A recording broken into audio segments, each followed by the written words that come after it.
Il y a quelques jours, j'ai posté une vidéo que j'ai réalisée pour l'un de mes clients avec des transitions originales. Et aujourd'hui, je vous montre comment j'ai réalisé la transition de la voiture. Et vous allez voir, c'est très simple. Je vous montre ça tout de suite.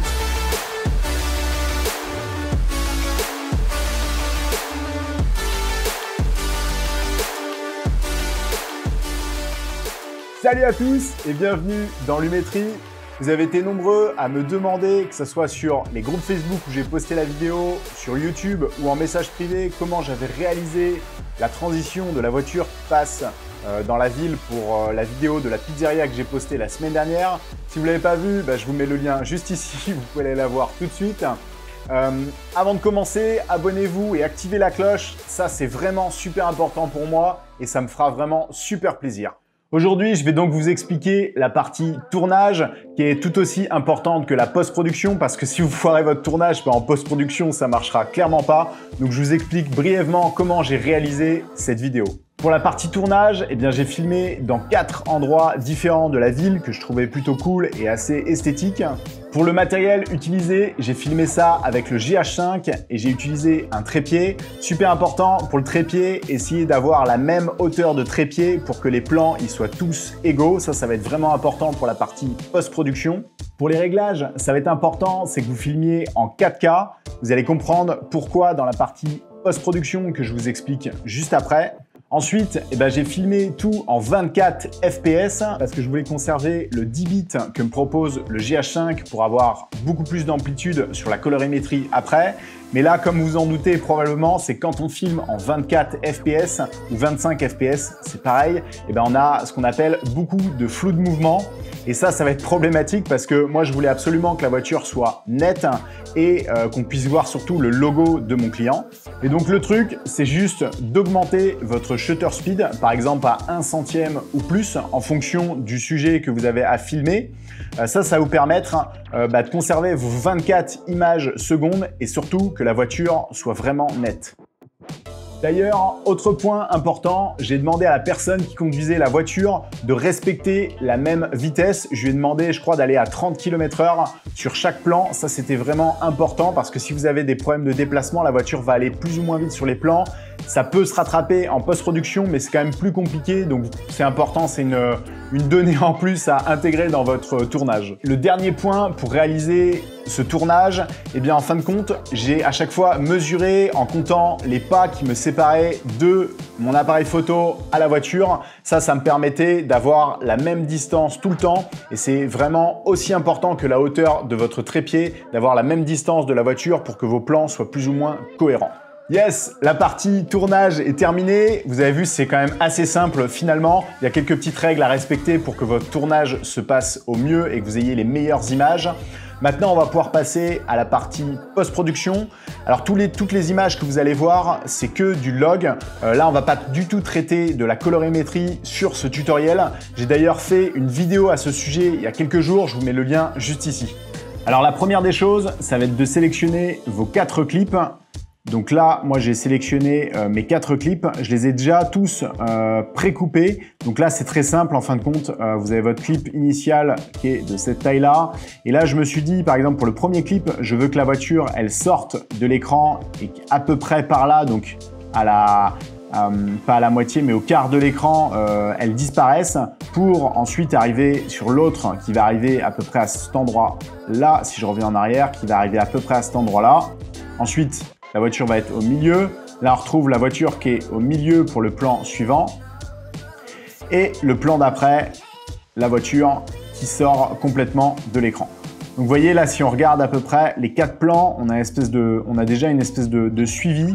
Donc ça va être important. Vous pouvez par exemple aligner vos 4 plans, par exemple, comme ça. Vous pouvez voir déjà s'il y a une cohérence dans la logique de déplacement de la voiture. Ensuite, une fois que vous avez fait ça, vous allez pouvoir par exemple mettre votre premier plan. Donc là, on va prendre celui-ci. Moi, je vais le mettre à peu près par là. Donc, je vais essayer de regarder en même temps avec la voiture le déplacement. Ok, la voiture, elle est un peu plus tôt. Ok, je vais plutôt le mettre par là. Ouais, on devrait être par ici. Ça devrait être pas mal. Je vais le coller là. Ensuite, celui-ci. Là, je vais compter, par exemple, 2 déplacements. Donc là, vous faites Shift 1 2 avec les flèches de droite ou de gauche. Vous pouvez le faire aussi juste avec les flèches de droite, mais en fait ça vous fait, sur Premiere Pro, ça vous fait un déplacement frame par frame, donc c'est un peu plus long. Là je me dis que 2 déplacements ça devrait être pas mal. Comme ça je colle mon clip suivant juste ici. Ensuite je mets celui-ci au-dessus. Là pareil, je compte environ 2 déplacements. Alors bien sûr, ça les déplacements, ça dépendra vraiment des clips que vous avez filmés. Par exemple, le déplacement de la personne ou de la voiture que vous filmez peut être différent. Donc ça, c'est à vous de l'ajuster. Une fois qu'on est là, on va pouvoir passer en opacité. Donc ici, vous allez dans les réglages. On va pouvoir passer à 50% tous les clips. Donc ça va vous permettre, vous allez voir par la suite, de voir précisément votre voiture et de pouvoir aligner vos calques.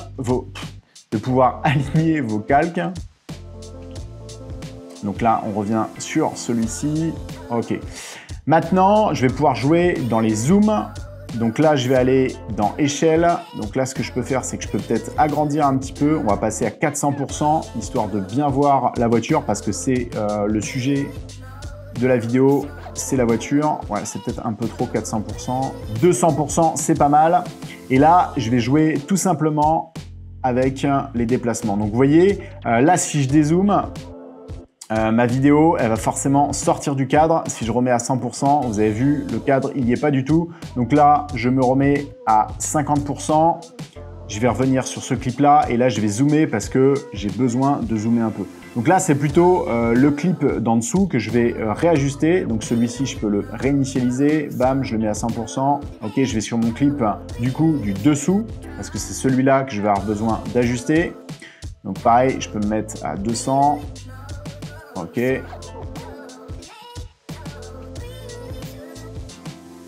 Voilà. Je reviens en adapté. Ça me permet de voir surtout si ça sort pas du clip. Donc là, je peux le mettre à 0%. Je contrôle bien que tout le bord de mon cadre soit dedans. Celui-ci, c'est pareil. C'est top. Ici, on va pouvoir jouer maintenant avec l'opacité. Donc là, vous voyez, les voitures, elles sont au même niveau, pratiquement au même niveau, au même moment. Donc c'est parfait. Et là, je vais jouer avec l'opacité. Donc là, ici, je vais faire par exemple 2 frames. 1, 2, vous pouvez faire même 3 frames, c'est bien. OK, je vais mettre une keyframe ici. Et ensuite, je reviens ici. Bam, je vais passer à 0. La keyframe, je la mets au tout début. Et là, vous avez vu, on a déjà notre premier effet. Et voilà. Donc voilà, là, on va regarder ce que ça donne. Ouais, c'est pas mal du tout pour le premier. Ouais, c'est pas mal du tout. Donc vous avez vu, en fin de compte, c'est pas compliqué. Vous avez juste à jouer avec le crop de votre image. Donc soit celle du dessous, soit celle du dessus. Et puis faire une opacité, en fin de compte, de 0 à 100% pour donner un peu cette espèce de côté smooth au déplacement de la voiture. Sinon, ça va être un peu brutal. Voilà, c'est très simple. Une fois que vous avez fait le premier, et ben vous continuez sur le second. Et voyez, comme je vous le disais au début, là c'est important d'avoir filmé tout en 4K parce que si vous aviez filmé en 1080, eh bien quand vous allez cropper dans votre image, vous allez perdre en termes de qualité. Donc ça va pas être très joli, le rendu final va pas être très joli. Ça va fonctionner quand même. Par exemple, si vous ne pouvez pas filmer en 4K, vous pouvez par exemple faire très attention à la précision de votre cadrage et ça peut résoudre aussi le problème, mais je vous recommande quand même de filmer en 4K. Peut vous servir aussi, ouais, comme je vous disais juste avant, des flèches. Ça va vous permettre de vous déplacer dans l'image. Alors je fais attention là surtout au niveau du logo en fin de compte qu'il soit aligné parce que c'est ça qu'on veut voir dans cette vidéo là. C'est, je voulais absolument qu'on distingue bien le logo. Et là, pareil, vous avez vu, on a notre transition qui se fait super bien. C'est agréable en fait, je trouve que dans le décor là, on a un côté smooth un peu du truc et ça passe très très bien quoi. Voilà. Ok, il n'y a pas besoin d'être non plus super précis parce que là, la transition, elle va quand même relativement vite. Si vous faites une transition qui est beaucoup plus lente que celle-ci, là, par contre, il va falloir être très précis dans l'alignement de vos deux plans. Ok, on repasse au résultat final. Et là, vous voyez que mon plan, en fin de compte, il sort du cadre. On peut le voir juste ici. Donc là, c'est pas bon du tout. Donc là, je vais être obligé de reprendre chaque plan pour les réajuster. Donc, rezoomer dans chaque plan. Donc pour résoudre ce problème-là, eh ben, je vais zoomer un peu plus dans mon image. Donc par exemple, 1, 2, 3, 4, 5, 6, 7, 8. OK. Là, je vais faire pareil. 1, 2, 3, 4, 5, 6, 7, 8. Celui-ci aussi. 1, 2, 3, 4, 5, 6, 7, 8. 1, 2, 3, 4, 5, 6, 7, 8. Et là, normalement, tous mes clips vont être alignés. On regarde un par un. Yes. Ok, c'est parfait. Vous n'avez pas besoin de réajuster à chaque fois chaque plan. Vous comptez juste le nombre de zoom que vous avez fait dans votre image et puis après, vous les appliquez sur les précédents. Ça vous évite de refaire tout et puis de vous embêter à réaligner chaque calque. Voilà, maintenant, on va regarder le résultat final. Yes, et vous avez vu que mes transitions, à chaque fois, elles sont quand même bien. On a cette espèce de côté smooth un peu. Surtout sur celui-ci, je trouve qu'il est plutôt bien fait avec les arbres et tout. Ça donne un peu un effet parce qu'on a aussi des arbres sur ce plan-là. Donc du coup, ça donne un effet plutôt cool. Donc c'est à vous aussi d'être créatif dans le tournage, de bien choisir au préalable les plans que vous voulez filmer. Et puis vous avez vu, vous avez un effet qui est plutôt cool. Donc voilà, vous avez vu la transition, en fait, elle est relativement facile à faire. C'est juste, vous avez besoin de passer du temps pour aligner correctement vos plans. Et puis votre transition, elle est faite. Voilà, c'est la fin de cette vidéo. Merci d'avoir regardé. Abonnez-vous, ça me fera super plaisir. Activez la cloche et même laissez-moi un commentaire pour me dire ce que vous avez pensé de cette vidéo. Et surtout, si vous essayez, dites-le moi, même envoyez-moi un message privé, que ce soit sur Instagram ou Facebook. Ça me fera super plaisir de pouvoir échanger avec vous et de voir vos résultats. Je sais bien que abonnez-vous, vous l'entendez tout le temps, mais c'est vraiment important pour moi parce que je serai mieux référencé dans YouTube. Et du coup, si je suis mieux référencé, j'ai un peu plus de vues, un peu plus de monde qui me suivent et ça va me motiver encore plus à créer des vidéos et à partager avec vous. En tout cas, j'espère que cette technique va vous aider à progresser dans la vidéo. Moi, j'ai pris plaisir à partager ces techniques avec vous. Merci à tous et je vous dis à la prochaine.